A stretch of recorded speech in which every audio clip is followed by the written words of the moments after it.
อ่าสิมื้อนี้เนาะบ่าวกะมุเนาะบ่าวศูนย์กะมุอำก็สิพาพี่น้องไปเบิ่งไร่แล้วก็สิพาพี่น้องไปเบิ่งมักแตงที่อยู่ในไร่เนาะ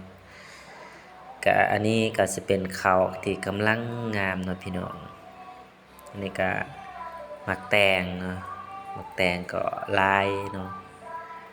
ก็พอได้กินอยู่ อันนี้ก็เป็นเอื้อยเนาะที่เพิ่นไปก่อนเนาะเพิ่นก็ไปเก็บหมากแตงแล้วก็ให้พี่น้องเบิ่งเขาเนาะโอ้ยเขางามอีหลีพี่น้องงามหลายเนาะหมากแตงก็งามเขาก็งามเนาะอันนี้ก็หมากแตงเนาะหมากแตงขาวเนาะแต่บ่ฮู้ว่าอยู่เขตของพี่น้องเขาเอิ้นหมากแตงหยังเนาะ นี่มะแตงกำลังน้อยๆเนี่ยโอ้สอบกัดกินพี่น้องกำลังแสบและสำเนียงหอมๆเนาะกัดกินมะแตงอันนี้ภาพเฮาถ่ายก็สิไว้